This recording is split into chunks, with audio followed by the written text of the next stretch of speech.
So I was at this party last week, and this guy came up to me, and he's like, "Hey, man, where are you from?" So I told him, "I'm from Queens, New York." Yeah. But wait. And then he's like, "No, I mean, where are you really from?" Which, for those of you who don't know, that's code for, "No, I mean, why aren't you white?" I noticed your skin was a different color than mine. Why? Why this? Why pigment? Why ethnic? Why this? What kind of animal are you? And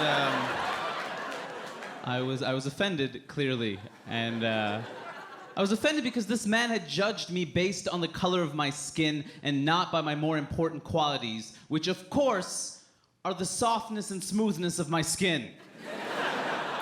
Traits I have carefully cultivated with the extensive use of cocoa butter. Yes, Hari Kondabolu uses cocoa butter.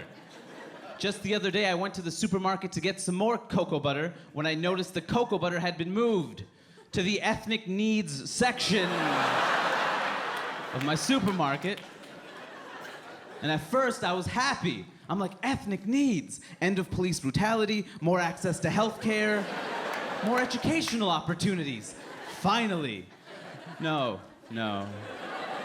Just hair relaxers and cocoa butter, apparently. All right, let's get to the pressing issues of the day, okay? The more important issues of the day. Vegan soul food. What the Really? Really, vegans? You dare bring that into the earth? Really? Vegan? That doesn't even make any sense. Let's think about this for a moment, okay? And what's the history of soul food? Slaves were given the worst parts of the animals, pig's feet, things like that. They had to cover it in lard and spices, whatever they could to make that taste delicious. Soul food is steeped in African-American history and tradition. Then you have vegan food. Now, vegans also start with a limited number of ingredients, but arguably what they end up with tastes worse than what they started with. Now,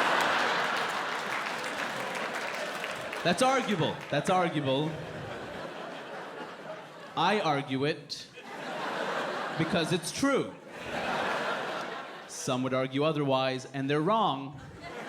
Because I have had vegan Thanksgiving of tofurkey and soy gravy.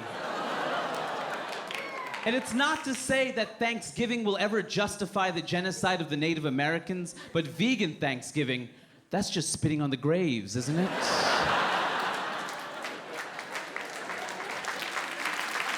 Thank you.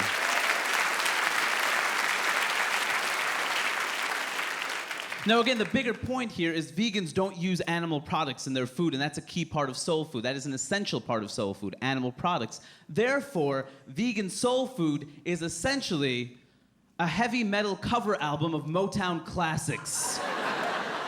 Heavy metal is rock music stripped of its historic black elements. It can't properly cover Motown. If I saw a heavy metal cover album of Motown classics, I would not buy it. Unless, of course, the record was called Vegan Soul Food. At which point, it is high concept. And Daddy must have it. Daddy must have it.